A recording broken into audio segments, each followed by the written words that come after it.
Good morning आप लोगों को। मैं आज कुछ बोलूँगा नहीं, मैं आप लोगों को कुछ सुनाना चाहता हूँ। इस बात को सुनिएगा और सुनने के बाद समझने की कोशिश करिएगा और सोचिएगा, बहुत ज़्यादा ज़रूरी है। 8-10 मिनट है, पहले सुन लीजिएगा, एक बारी में समझ में नहीं आया तो दोबारा सुन लेना और फिर सोचना। आज पूरे दिन सोचना इसके बारे में, ये किसकी आवाज़ है, कौन है, वो सब बातें छोड़िए। जो बात कही जा रही है उसको सुन लीजिए और उसके बाद समझने की कोशिश करिए और फिर सोचना। पूरा दिन है आप लोगों के पास सोचने के लिए। लॉकडाउन में है, कोई काम वाम तो है नहीं, तो सोचने की अपनी जो शक्ति है उसको बढ़ाइएगा। सुनिए ये बात।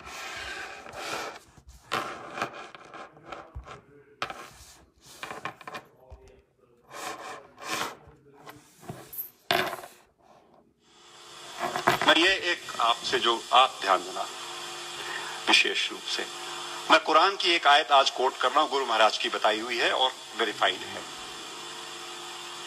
कैसे परिभाषित किया गया है खुदा को और कैसे परिभाषित किया गया है परमात्मा को। How similarly in Veda and in Quran परिभाषित करे अल्लाह ताला की, परमात्मा की, परवरदिगार की, खुदा की परिभाषा हुवल अव्वल हुवल आखिर हुवल जाहिर हुवल बातिन व हुवा वकुल्ल शैइन अलीम। हुवल अव्वल, he is the first, there is nothing before him. हुवल अव्वल, हुवल आखिर, उसके बाद कुछ नहीं होगा। वो परवरदिगार वो है जिसके आगे कुछ नहीं होगा, उसके आगे कुछ है नहीं। हुवल जाहिर, जितना दिखता है वो सब वही है। हुवल बातिन, जो हमें दिखता है वही थोड़ी है। चंद्रमा का पिछला हिस्सा नहीं दिखता तो क्या है नहीं? तो जो तुम्हें नहीं दिखता लेकिन है वो भी वही है। हुवल जाहिर हुवल बातिन व हुवा वकुल्ल शैइन अलीम, हर बातों को जानने वाला है वो। और क्या कहते हैं वेद, क्या कहते हैं? शिव सहस्त्र नाम में भगवान शंकर के 1000 नाम हैं। अनाद्यंतः व्यक्ता व्यक्तः बहुश्रुतः। अनाद्यंतः, जिसका आदि नहीं, जिसका अंत नहीं। अनाद्यंतः व्यक्ता व्यक्तः, जो व्यक्त है वो सारा वही, जो अव्यक्त है वो वही। बहुश्रुतः, सर्वज्ञ, सब कुछ जानने वाला। कॉन्शियसनेस का सोर्स है ना वो, इसलिए सब कुछ जानने वाला वही परमात्मा, वही परवरदिगार। और Bible, I am the alpha and the omega, I am the alpha and the omega, I am the first and the last. किससे लड़ रहे हो और क्यों लड़ रहे हैं? हम क्यों नहीं कोर में जाते और उन एक बातों को देखते जो एकदम एक तरीके से डिफाइन करता है उस परमात्मा को, और उसको छोड़ करके हम छिलकों पे लड़ाइयां लड़ रहे हैं। गूदे छोड़ करके हम छिलकों पे लड़ाइयां लड़ रहे हैं, जाने कमा रहे हैं, दुकानें जलाते हैं, शहर फूंक देते हैं, और अपने इस देश की और आसपास के पड़ोसी देशों में भी तबाहियां कटी हुई हैं छिलकों की लड़ाई पे।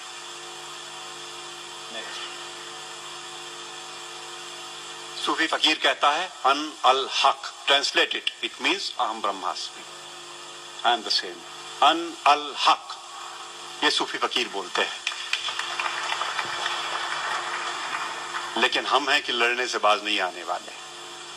हम हैं वो इसे नहीं सुनेंगे, न मानने को तैयार होंगे। वो वही बात होली बाइबल जब कहती है कि I am the way, the truth and the life, no one cometh unto the father but by me. But by me means through the soul, जो हमारे अंदर वो ज्योति का पुंज है, उसी के थ्रू रास्ता अंदर जाएगा। एक बात और, वेद कहते हैं न तस्य प्रतिमा अस्ति यस्य नाम महद्यशः, उसकी परवरदिगार की कोई मूर्ति नहीं बन सकती।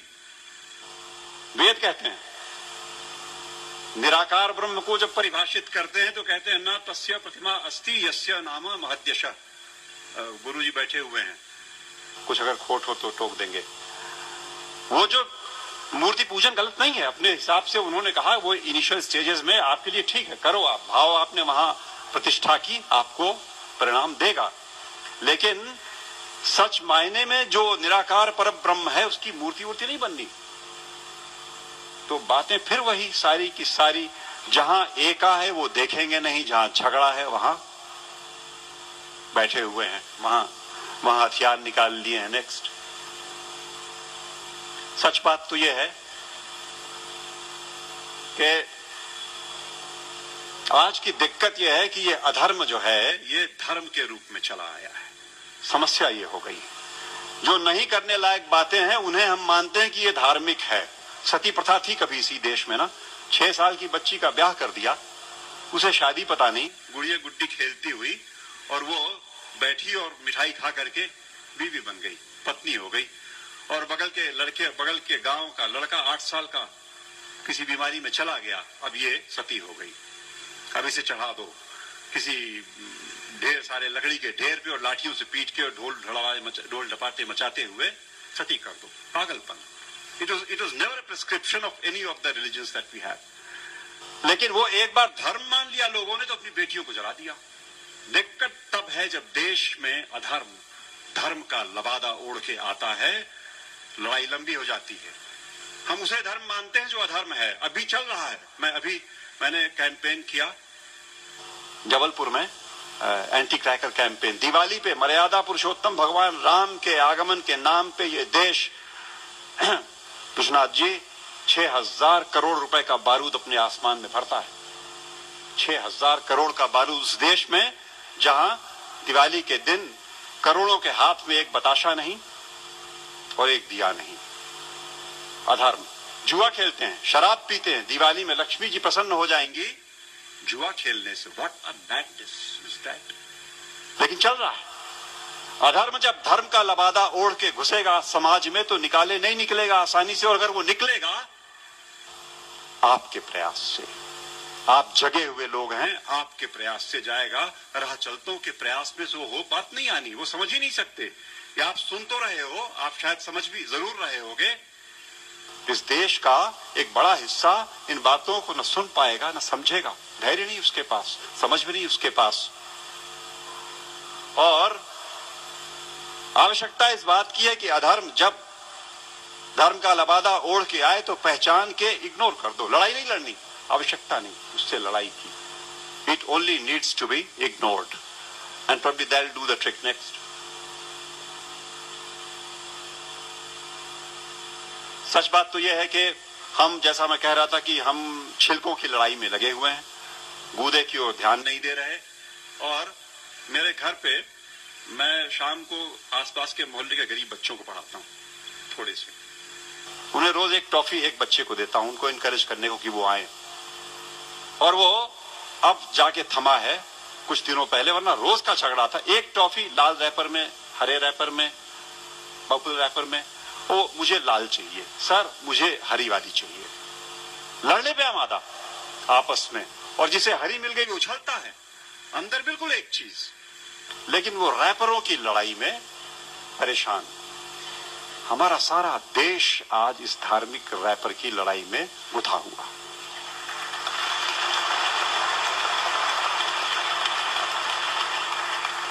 और यकीन मानो आपकी वो परवरदिगार ऊपर से देखता होगा तो बड़ा हंसता होगा। ये मनुष्य मेरा इंटीग्रिटी और मेरा कंपैशन लेकर के पृथ्वी पर मेरे नुमाइंदे बन करके इन रैपर्स पे उलझे हुए लड़ रहे हैं। और ये मेरे घर की छत के बच्चे तो चलो खाली आवाज कशी करते हैं, यहां तो चाकू लगा देते पेट में, यहां तो जान मार देंगे, दुकानें जला देंगे, शहर लूट लेंगे। उन रैपर्स की लड़ाई में कब तक चलेगा मित्रों? सच बात तो यह है, मैं हल्का महसूस कर रहा हूं आज आपके बीच में ये बातें कह करके। मैंने ये बोझ उतार करके आपके कंधे पे डाला। आज मैं अकेला था ये बात बोलने को। आज के बाद आप सबके ऊपर ये जिम्मेदारी है कि आप एक बार रुको, ठहरो, सोचो, जागरूक हो और जागरूक करो औरों को, वरना ये देश की तबाही ऐसे ही चलती रहेगी। नेक्स्ट, दोबारा सुन लेना आप लोग, एक बारी में आप लोगों को समझ में नहीं आता है। आपका नेता कंट्रोल में नहीं है अभी, ऊपर वाला कंट्रोल में है। जो किसी को अल्लाह बोलते हैं, कोई इसको भगवान बोलते हैं, ही इज इन कंट्रोल। और उसी की मार है कोरोना वायरस। ठीक है, अपने नेता की, अपनी पार्टी की इतनी अंधभक्ति में ऊपर वाले का जो मूल्य है वो कम ना करें। बिग बॉस वही है, कंट्रोल में वही रहेगा। दोबारा सुन लीजिएगा, बहुत ज़रूरी है उन लोगों को सुनना जिनको ये समझ में नहीं आ रहा कि आज की तारीख में देश के बच्चे जानवर खा रहे हैं, मेंढक। और अगर अभी भी आप लोगों का दिल नहीं पसीजता और अंधभक्ति नहीं उतरती, तो मैं दावे के साथ कह सकता हूँ कि आज वो बच्चे हैं और कल आपके बच्चे होंगे, क्योंकि आपकी सरकार, आपका नेता कभी आपका सगा नहीं था, तभी 70 साल के बाद तक अपने देश में रोटी, कपड़ा और मकान का नारा आज भी जिंदा है। और आप लोगों की खोपड़ी में शायद ये बात बैठ नहीं रही है। आप लोग ऐसी लड़ाई लड़ रहे हैं जिसका कोई अंत नहीं है। कोई अंत नहीं होगा इसका, अंत आप ही का होगा। इंसान का ही अंत होता है, कभी किसी धर्म का अंत नहीं हुआ, ये ध्यान रख लीजिएगा। आपके जैसे कितने ही आए और कितने ही चले गए। हज़ारों साल पुराना है धर्म, आप हज़ारों साल पुराने नहीं हैं। अंत आप ही का होगा।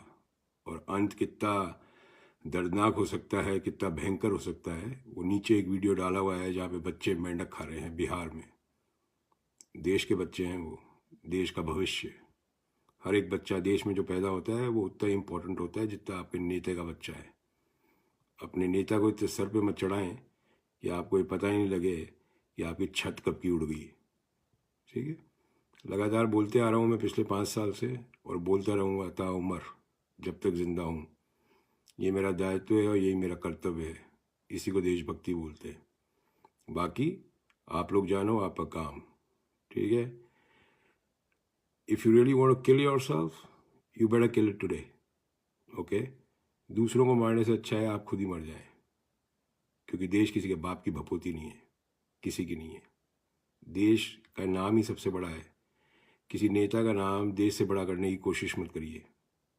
इतिहास उठाइए और एक बारी पढ़िए जब जब ये हुआ है, देश में क्या हुआ है। और जो लोग अंधभक्ति में लिप्त हैं, तुम्हारा भविष्य खलास है। 1000 बारी बोल चुका हूँ। तुम बोल रहे थे कि चाइना में जानवर खाए जाते हैं, आज अपने देश के बच्चे जानवर खा रहे हैं। भुखमरी, क्राइम, बलात्कार अगले आने वाले 1 साल में बेहिसाब होगा देश में। और जो लोग अंधभक्ति में, बलात्कारी का कोई धर्म नहीं होता बेटा, याद रखना। जो तुम बीज बो रहे हो, ये पेड़ तुम्हारे घर के अंदर ही उगेगा। फिर रोना मत। लॉकडाउन मतलब लॉकडाउन। अगर प्रधान सेवक ने कहा है घर से बाहर नहीं निकलना है, नहीं निकलना है, दैट्स इट। अदरवाइज बड़ी बड़ी स्टडीज आ चुकी हैं। ऊपर वाले के भरोसे देश, पहले पुरानी कहावत है, हमारा देश तो भगवान के भरोसे चलता है। तो ये भी कोरोना से अगर आप लोग निकल गए तो ऊपर वाले के भरोसे है। सरकार वरकार का कोई दम नहीं है उसमें। छोड़ दिया आपको ऊपर वाले ने एक और बारी वार्निंग देके, फाइनल। अगली बारी नहीं छोड़ेगा, ये याद रख लेना। अपना ध्यान रखिए, अपने परिवार का ध्यान रखिए, नहीं तो एक बिस्तर आपके घर में खाली नज़र आ सकता है बहुत जल्दी। बाकी आपकी मर्जी, गाली बकनी है, ये करना है, वो करना है, करते रहिए, भड़ास निकालते रहिए, कोई फ़र्क नहीं पड़ने वाला मुझे। मैं बहुत मोटी चमड़ी हूँ, याद रखना इस बात के लिए। और मेरे लिए सबसे पहले भारत ही आता है, मेरा बाप भी नहीं आता। ठीक है, जय हिंद, भारत माता की जय।